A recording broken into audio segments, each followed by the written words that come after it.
Welcome back to the Running Wine Mom podcast. I'm your host, Samantha Cieslinski, aka the Running Wine Mom. Today we have a very special guest joining us, Christine Irizarry, a talented singer-songwriter who has just released a deeply personal and vulnerable ballad titled I'll Sit With You. This song is her first about motherhood, and it resonates with the strengths, struggles, and beauties of parenthood. Inspired by her journey as a mother of four, including two adopted children with early trauma and special needs, Christine's music offers empathy and support to those navigating the challenges of parenthood and personal growth. In today's episode, we'll dive into Christine's story, exploring the inspiration behind her new song, her experiences as a mother, and the powerful message she hopes to share with the world. I'll Sit With You invites us to all set aside our strength, acknowledge our pain, and know we are not alone. So without further ado, please welcome Christine. Welcome, Christine. Hi, thank you so much for having me. I'm excited to have you on and get into your song, which is just beautiful. But before we start that, to start each episode, we have our wine, and win of the week segment. This is where we share our favorite bottle of wine, vent about something that has been bothering us, and celebrate our recent victories. So grab a glass, take a deep breath, and let's get started. So Christine, what is your wine, WINE of the week? So I'm more of a whiskey drinker typically, That's but fine. around Christmas time, I love like a mulled wine. I think just fits the season well. And then in the summertime, anything kind of fruity. I like sangria. That's where I lean typically. What kind of whiskey do you like? Bourbon. Bourbon, yeah. Yeah, Bullet bourbon's my favorite. Oh, Bullet. Okay. Do you drink that all year round? Or my husband's more of a whiskey drinker in the winter, and then the summer he kind of switches up. So what is your WHINE of the week? It has got to be dealing with insurance companies. It's a consistent headache. I've got my own stuff going on. I have my kids' stuff going on. And it's just consistent brick walls. So I wouldn't even say wine of the week, wine of the year, wine of the last 10 years. It's got to be insurance. Insurance is so frustrating. Like the doctor that I went to, literally, like, sometimes it will charge, sometimes it will not. It's like coded the same. And I'm like, well, why? They're the same appointments. Why is it getting charged for some of them, but not others? It's like, and nobody has an answer. It's like billing says to call the doctors. The doctor says to call billing. Billing says call this person. And I'm like, my husband deals with headache. Yeah. So what is your win of the week? My win of the week, it's got to be finding out. So my sister is in theater, and I have four sisters, and we've all done musical theater, written music all throughout our lives. So she and I just got off the phone. That's why it's fresh in my head. She found out that the theater which she performs at is going to be doing Waitress the musical, which is like our top bucket list show. So she's very excited. I'm very excited for her. My daughter Ellie, who's also in theater, is very excited for her. That's what we were just chatting about. That's so exciting. Is she in around this area, or is she somewhere She's in else? Pittsburgh. Okay, awesome. I know the theater. It's funny. One of the girls I work with, her sister was out in Pittsburgh for a while at one of the theaters as well.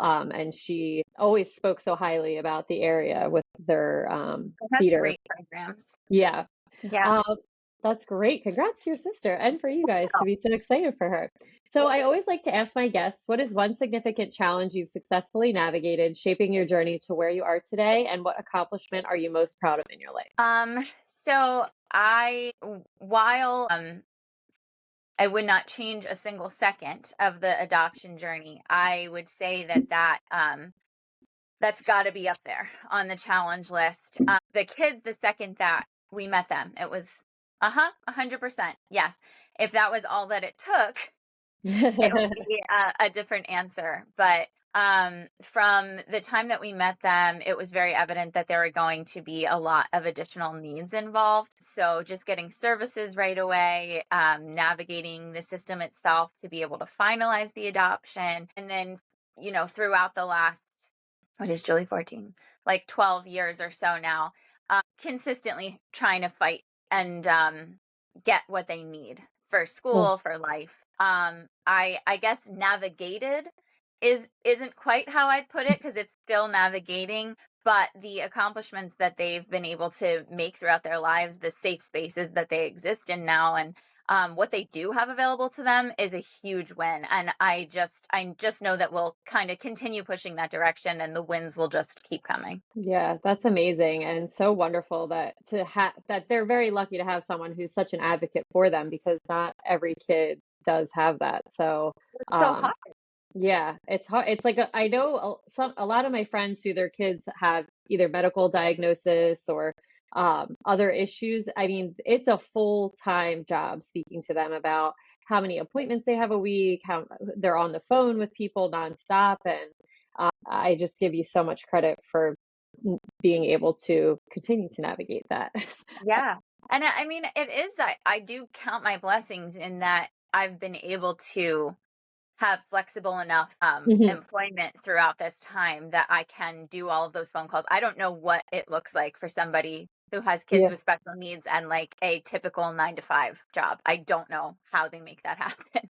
Yeah, I think about that because as a teacher as well, like my job, is 7 to 3, 5 days a week. And I'm like, well, what if I had to call about this or that? Like my husband does a lot of the appointments because of his schedule, like, setting them up. And I'm like, what if we were both teachers? Like, how would our kids even, or, Right. any How does week? it happen? How do you make appointments for yourself? I have no idea, honestly. It's crazy, but that is amazing. And we'll get a little bit more into that in just a little bit. But the Running Wine Mom does always start off with some fitness. So, what is your favorite way to stay active? So I love yoga. That's got to Mm. be my top. Yoga and bar, but I pretty much stick to yoga because it's more flexible. Yeah, I can you do just it in need my all the living room. flexibility. Yeah, Um, and then recently I tore my meniscus on my left knee, so I'm in oh PT, no. which takes up most of my exercise time right now. It's all right. Healing is all a part of the journey to keep you strong for the future. So that's great. Yeah. A- And how does maintaining your fitness routine contribute to both your motivation and your understanding of the relationship between mental health and physical health? Well, yoga ties in a lot with meditation. That piece has always been really helpful for me. I find that in times, especially when the fight is harder than usual, spending that time grounding myself is how I can continue to have the conversations I have to have without losing my mind on people. And then, aside from just the meditation itself, when your body feels good, it's easier to ground yourself. Yeah. Not to say that it's easy to make time for that, but I think it's so important, and it's the advice that I give many people, despite not always doing it myself. Just got to keep preaching it. I know there right now, June is always so crazy for us with just the end of the school year and lots of different events happening, I feel like. And so I feel like every June my working out takes kind of like a back seat. And but I'm always like, yeah, everybody just like keep working out, keep doing it. Yeah. Like meanwhile, it's like a hot mess over here. You're like, when your body feels good, your mind feels good. Yeah. But like, We're all just doing our best. we are. Um, So let's get a little bit more detailed into your family. So you have, tell us about them. So yeah, I have 4 kids. My oldest is my biological son, Robin, and then Juliet is my adopted daughter. They're only 2 months apart, so they're both 14. And then Eliana is my younger biological daughter, and she will be 13 in September. And then Mhm. Anthony's my youngest adopted, and he turned 12 in April. So they're about like 6 months apart. Oh my So gosh. yeah, So it's you, crazy. so how old were your adopted children when you adopted them? Julie, we met her on her 4th birthday, and Anthony was 18 months old. So they were pretty Okay. young. Wow. So And then, how did, yeah. so you already had the two kids when you Mhm. met the other two. So how did that come about? What made you decide to adopt them and tell us all about it? Um, at the time, there were some family friends that were respite care for foster, and they were placed with Julie and Anthony's older biological brothers. So they reached out and said, kind of, okay, so we've got this 7-year-old and this 10-year-old, and we don't really have anything for them. Like everything they had was for younger kids, and we're looking for clothes and things like that. So I had sent it on to my mom because we had a million kids. She kept things. Um, Yeah. And then while that was happening, she emailed again and she said, we actually got placed with their 2 younger siblings as well. Essentially, she just said, that's too much for us. Is there anybody else that is available that could do like an emergency certification? So it's something that, we had talked about for a long time. And we were pretty young, had like a fairly conservative background growing up. So it was one of those things where we kind of just jumped in feet first and we're like, let's see how this goes. And then once we met Julie and Anthony, then it's, that's really game over. Mhm. We met them, and Julie at the time, like I said, she was just about 4. She was pre-verbal, so only a couple words. And she took to us super quickly. And then Anthony was just this little like round ball of dough of a child. I mean, Aw. and just unreal, like long eyelashes, the sweetest. So, and then at the time it was going to be temporary. We had just moved into our house in September and this was December. Yeah, it's crazy, but like worth it when we're here now. When I look back, I'm just like, oh my God, like I was 25. Crazy. I'm like, I have 2 children and I'm in my 30s and I cannot imagine anything that you're saying right now. Yeah, it was nuts. And then 4 preschoolers at once. So Yeah. we worked for our certification pretty quickly. We were able to take classes and get it by March. Wow. But by the time March came around, I had already started the process, the paperwork and everything that was going to be needed. We were on the court documents. At that point, their parents still had rights. Their rights had not been removed yet. So we were doing visitation. We had already met them.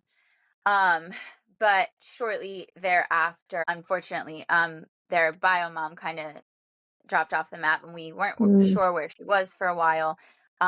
We had a court case. We had a court date that she didn't show up for. And her lawyer was there and was trying to push for like, hey, no, we're still going to pursue reunification. And the judge was basically like, well, where is she? Mhm. Like, she's not here. This is inconsistent. And it's rough for the kids because we would show up for visits. Sometimes they were there, sometimes they weren't there. Oh. So at that point, then we started pursuing the termination of parental rights, which is, um, at the time, these things seem much more black and white. It's obviously they're not being taken care of. Parental rights should be terminated. They should be in a safe home. But through the years of knowing them, this understanding of how deeply painful that is, even to a mother who knows, Mhm. hey, this isn't something that I'm going to be able to do. I'm not going to be able to take care of them the way that they need to be taken care of. And a moment that I go back to that at the time was such a whirlwind because we were there. It was court. We're signing documents. She came to the signing for termination of parental rights. And when we were leaving, we were walking out, and she walked up to me and she was like, "You're going to take care of them, right?" And I Mm. said, "Yeah, Oh. of course, I know." And Oh like my in the God, the moment, chills. really Yeah. like flew through it. And she gave me a hug and she was like, "Okay, please take care of them." And Oof. like, I know. No, I know. Sorry, I know. I'm like getting teared up. it's I fine. just can't Uh, imagine. and so I feel like through the years that as things kind of settled and I've looked back on that to think about, the deep love that is there, even in the Yeah. scenario where, she knew her mental health wasn't great, her physical Mhm. health wasn't great, she struggled with addiction, all of these things that were really kind of out of her control, but then to take that step and not have, it wasn't a forcible removal. She showed Right. up, she signed the paperwork. So Yeah. yeah, so that's the beginning of that story. And then we, 4 preschoolers. I was a preschool teacher at the time. So I was teaching preschool all day and then I Oh had my my preschool in the evening. God. It was Oh my gosh. crazy. I don't know. I think that whole time period of my life is a full blur. I don't Oh, it know. has to be. It's like there's no I think if it was That's what it is. clear, you might have been doing something wrong. So Yeah. I think Yeah, that it's a right? blur. So did you know that they had special needs are they the children with special needs that Mhm. you're those? Okay, sorry. I just wanted to did you know that when you adopted them, or did you find that out during the process? So Julie, yes, because she was 4 and not really speaking. Right. We knew there was a chance that it could be just trauma Hmm. related, but there were some other developmental delays that were pretty obvious. Again, could just be trauma, but Hmm. it being an educator, I'm sure you Yeah. start to recognize things that are Right. just differences. Anthony was younger. We knew he was a little bit physically behind, but aside from that, he had a couple words. For him, it was more, he was from even that young, like hyperactive, Hmm. high level hyperactive. And we knew that he had a brain injury at 6 months old. He still today struggles with impulsivity. His brain just doesn't operate correctly in order to tell him this is safe, this isn't. And we've been able to do a lot of therapy, found a great medication regimen that works really well for him, which is huge and has been great for him. This school year is our first, like, I would say, successful school year. So Yeah. great win for him. His self-esteem is higher than I've ever seen it. So that's amazing.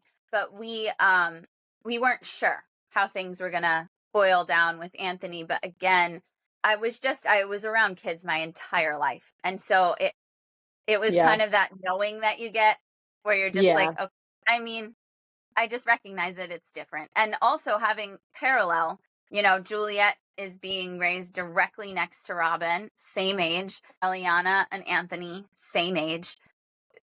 The drastic kind of comparisons, you don't want to compare kids, but at the same time there should be some developmental similarity. And it was pretty dramatic to see the differences. So, obviously, as we were saying in the beginning, having you as an advocate is so important for them. What are some of the hardest things about having to advocate for your children that you didn't expect? I think that I didn't expect to have to prove it so often, what their needs are and why their accommodations need to be adjusted, why they need more than they already have. I I find it completely exhausting every time that we end up with a new team member, um, Mm, to have to go back through, yes, this is something we tried already. Here is the date that we tried it. Here is how long we tried it for. It didn't work. That's why we're moving on to this yeah, next thing. And I know that most of the time, people in the mental health field, especially for kids, are incredibly overworked and definitely underpaid. And so, taking the time to read an entire file is a lot when it's a file that goes right, back decades at this point. However, knowing that, I feel I would expect them to come into it with a little bit more understanding of, okay, you probably know a little bit more about your specific kid than I right, do. Even though they may know more about what services are available, I always say, I know that I'm an expert on my kids. If I'm right. an expert on anything in the world, it's them. Yeah. I know them. Yeah, that I can see how frustrating that probably is, especially when you're like, it should be, well, also, probably half of the parents maybe are as invested as you are, and maybe some aren't and don't even know, but having to keep track of all those records um So hard. is probably so hard because and like you said, a decade ago, I don't remember what medication I was on a decade ago for myself. So like if someone said to me now, like maybe you should try this, I might be like, sure. And I'm like, oh, I don't, I guess I already did. So besides having 4 children, 4 and under, I guess, what were you least prepared for in parenthood? I thought I was going to know what I was doing. Probably being a preschool teacher, you're probably like, I got this. I went to school for education. I had 6 siblings. I babysat for my entire life. Yeah. I was very prepared in my head for what was going to happen. When Beanie, so his name's Robin, my oldest, but we call Yeah. him Beanie. Yeah. When he was born, even with him being, pretty developmentally like neurotypical, watching him start to grow and develop, all of a sudden, I didn't have every answer that I Hmm. thought I was going to have. I was trying things, they didn't work.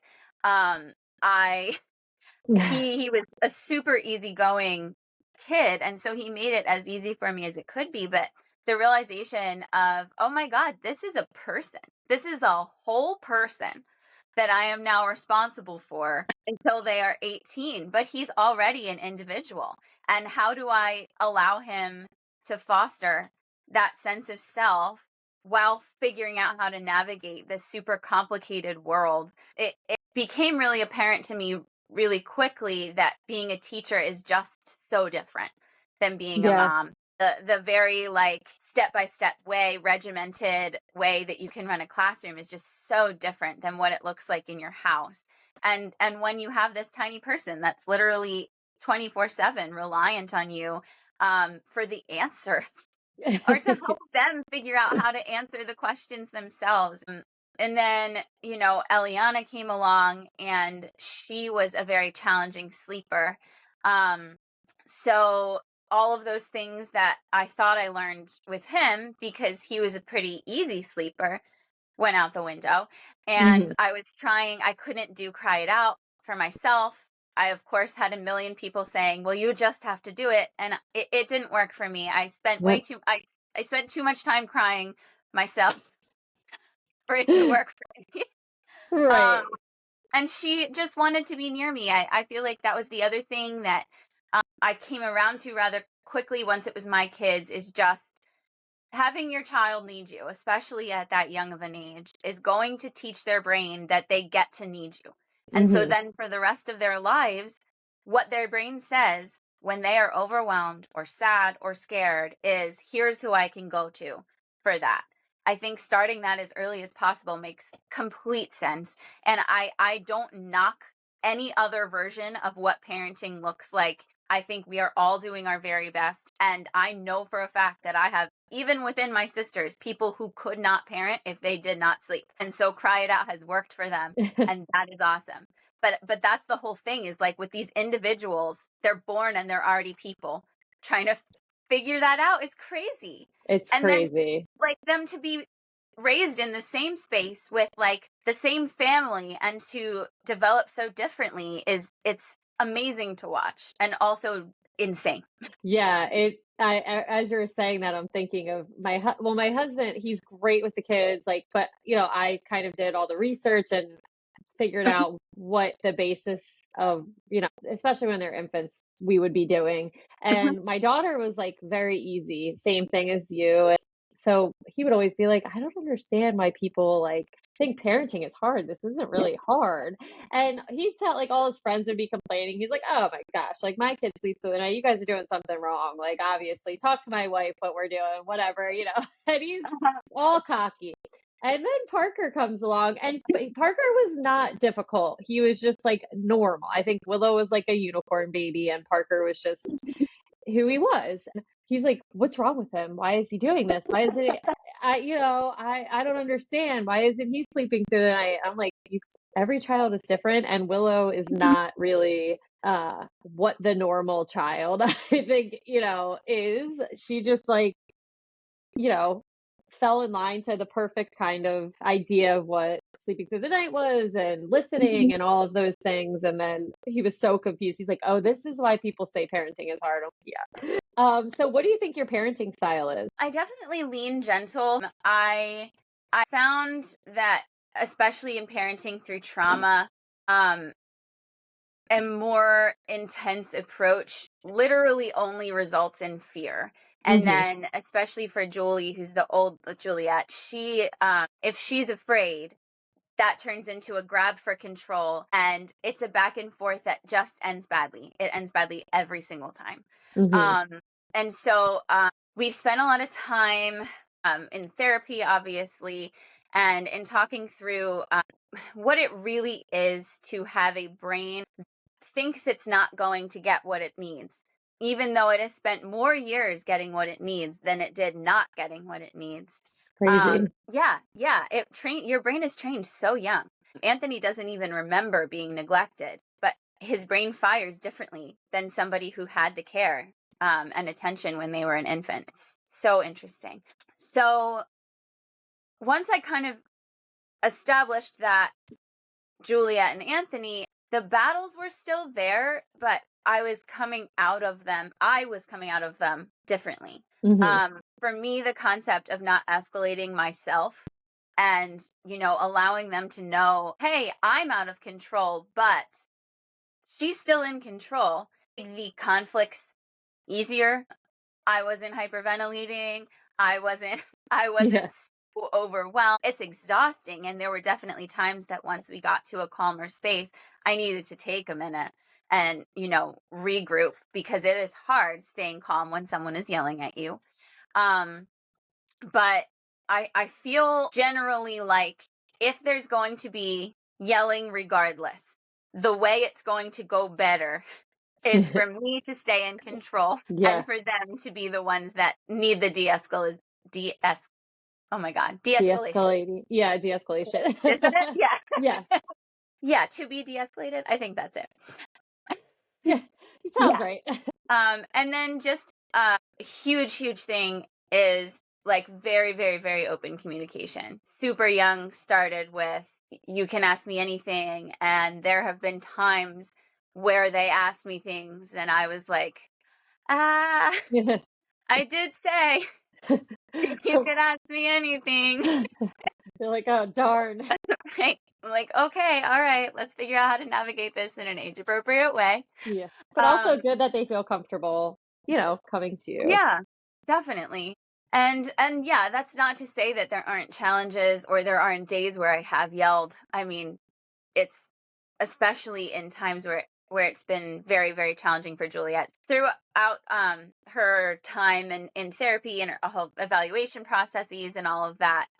Julie's autistic and also has PTSD from her trauma background, and so there are significant developmental delays and that black and white thinking that you tend to see in the autism population, coupled with PTSD and fear and a need for control, are very challenging to navigate in a day-to-day basis as she's in school.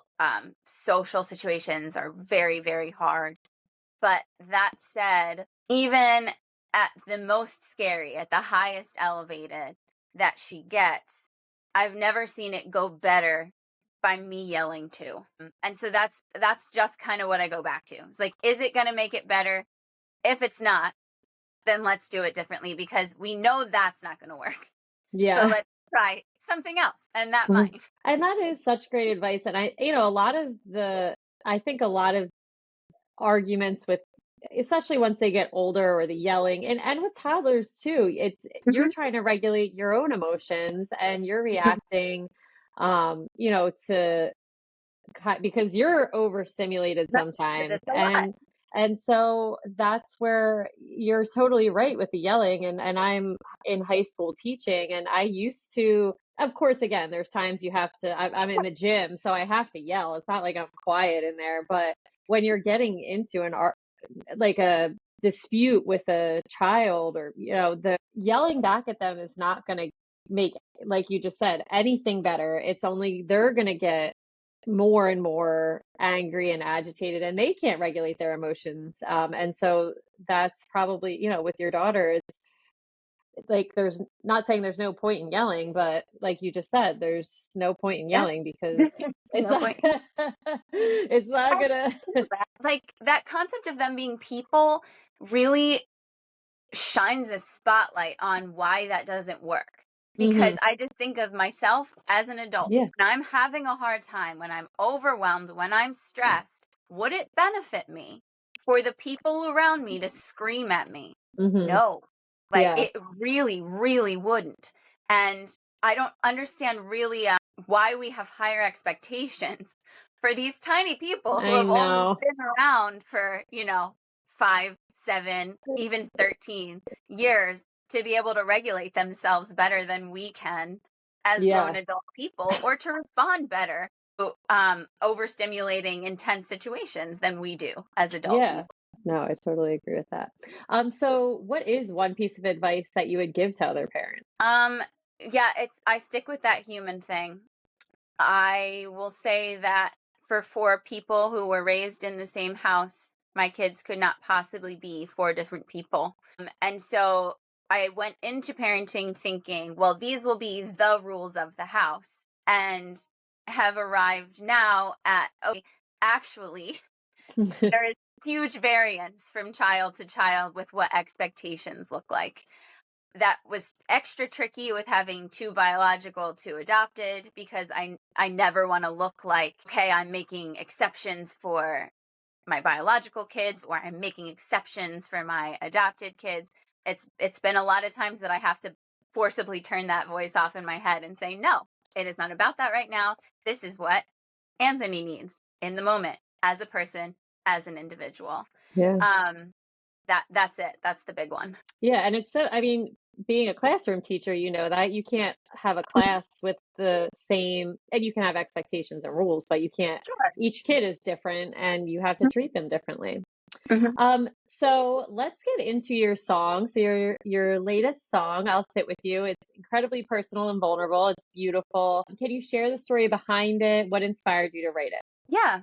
Um, so this past couple years have been pretty transformative for me. Our family structure is shifting.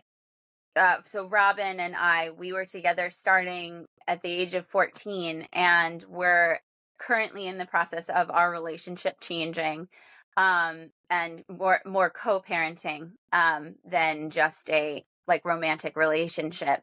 And so that is very complicated. In analyzing some of the reasons behind that, the reality is that he is a wonderful, wonderful person, amazing father. This part of our life and raising these particular kids has been hard to impossible throughout this time period. And a lot of the advocacy and all of that had to fall to me because, he's working full time.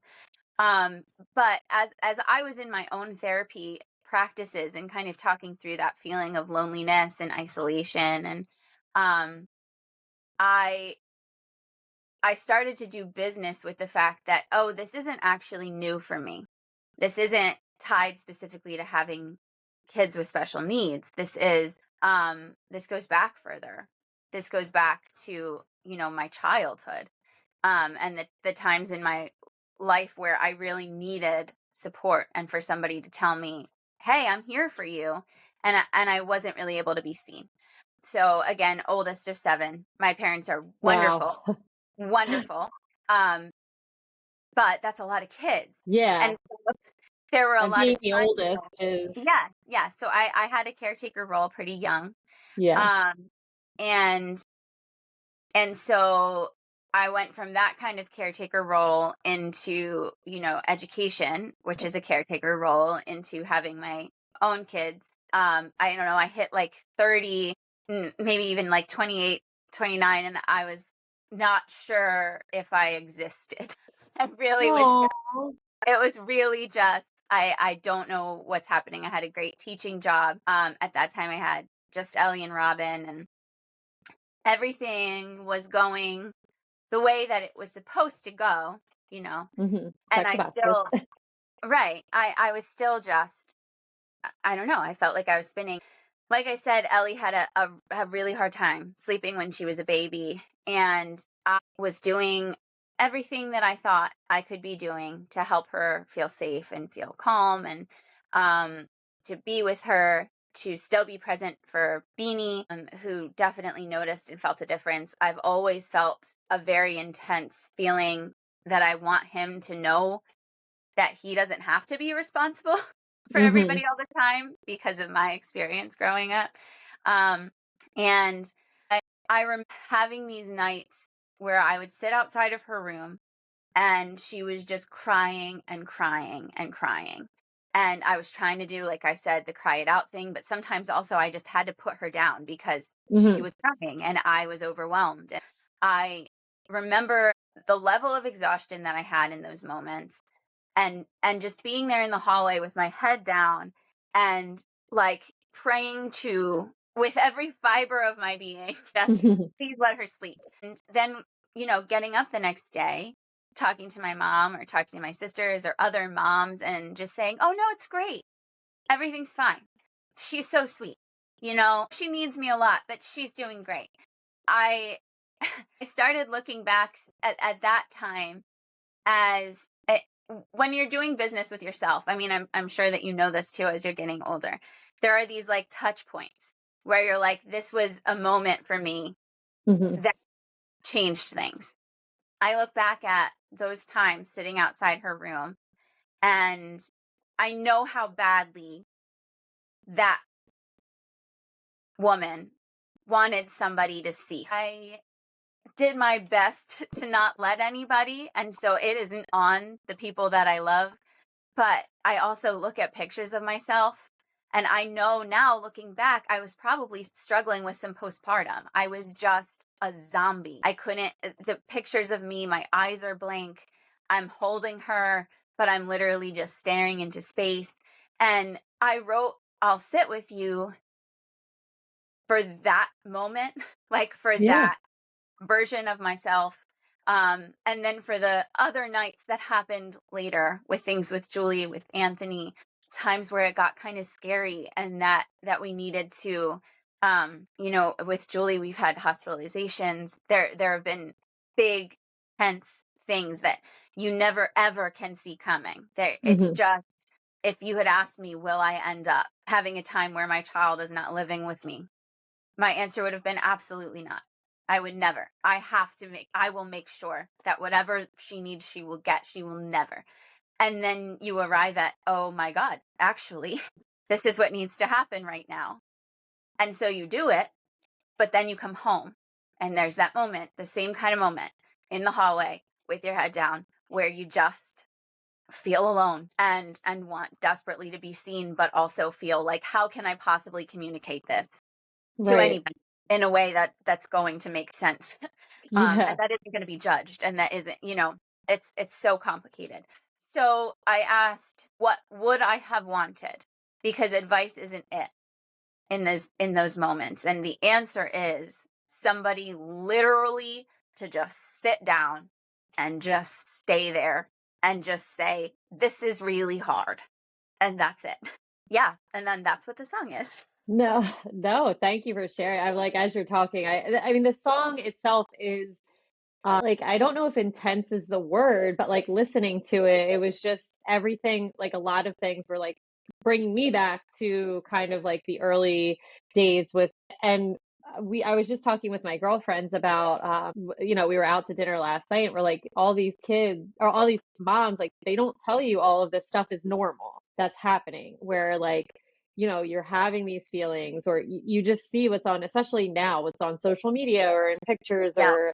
or you're saying to your family, yeah, everything's like fine, it's good, Mhm. this is normal, but your normal is really hard, and everyone else also feels that, but like Mhm. nobody kind of understands that everybody else is feeling it, and Yeah. just having someone, just like you said, sit with you. So what do you think? I mean, the song, again, it has so much empathy and support. What do you want people to take away from it if they're feeling that way in the moment, I guess, as a mom? Like, what can they want someone to sit with them too, but what do they do now Right. after listening to that? Yeah, my hope is for in those moments, especially if there isn't somebody right there that can sit with you, is for it to be a reminder that you just are not doing it alone. Like, Hmm. you just aren't. There are so many moms, parents, I mean people, when we're talking about that deep sadness, that are feeling this. Sometimes when it feels most isolating, that reminder can at least, make you feel held. That's, I guess, what I'm hoping. I'm hoping that the song will make people feel held. And then aside from that, the big hope is that it's a vulnerable enough song that it touches on enough types of need, that it would allow people to feel less like they can't say something Hmm. if they need it, if they need somebody to just sit with them. I'm hoping that Yeah.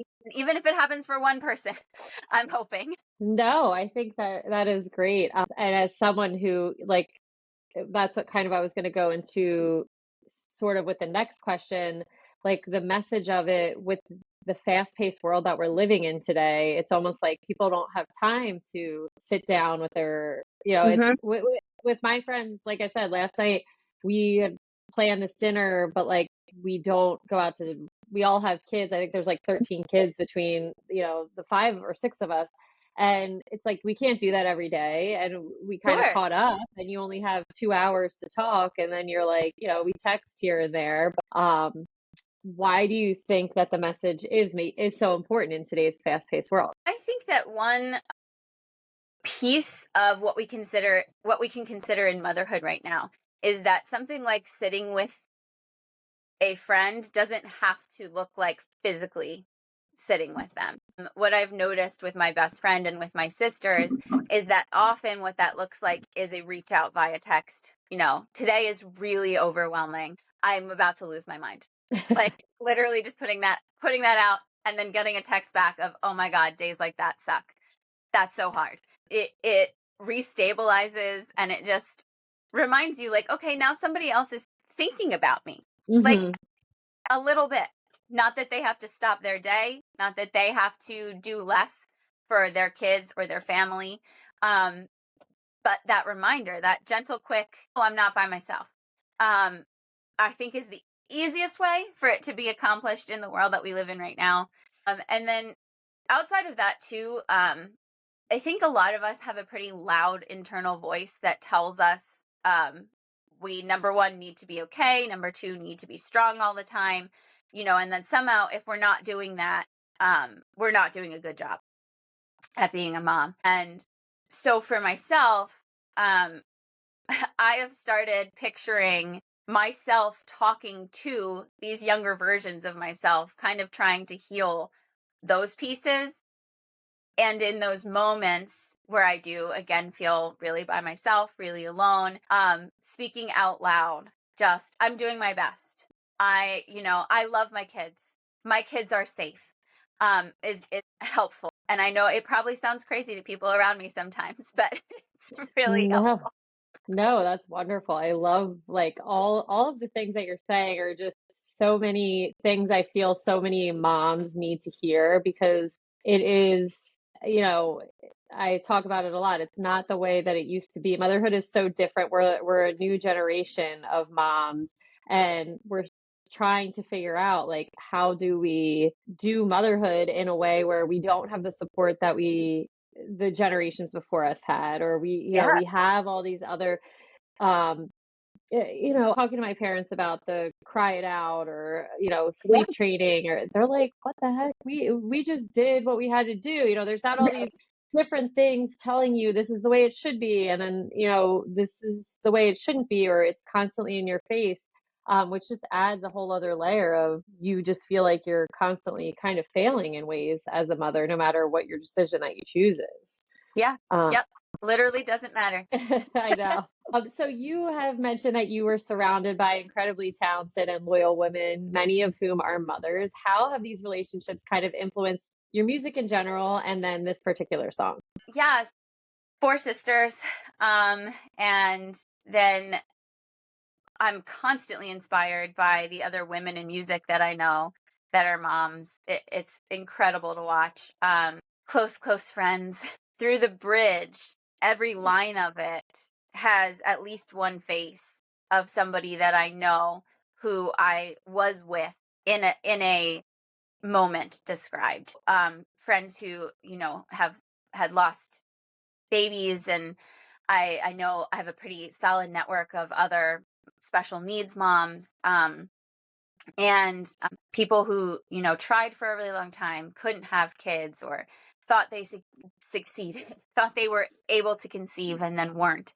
Um, I feel like while I was singing to my former self, I was also singing to their former selves, if that makes Yeah. sense, to those singing into those moments and their faces and what the desperation of those times is. And like I was saying earlier, those things that you just don't ever think you're going to face.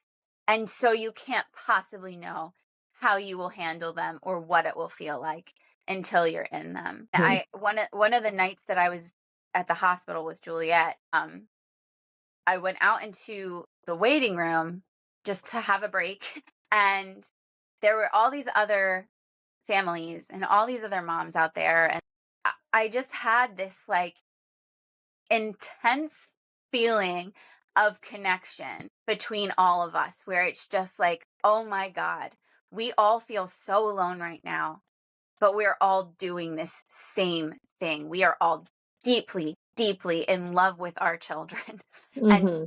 deeply want what is best for them and deeply want safety and health and all good things for Yeah. them.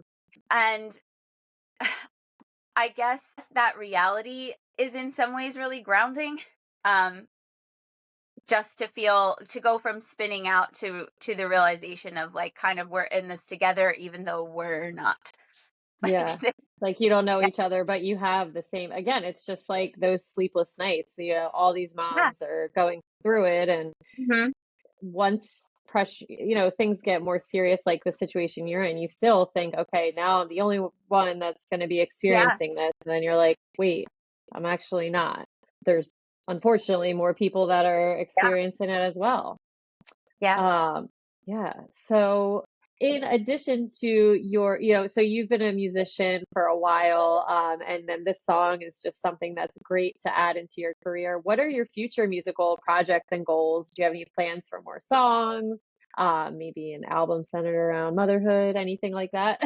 Yeah. So there's two things that are forefront right now in terms of my own projects. I do a lot of writing.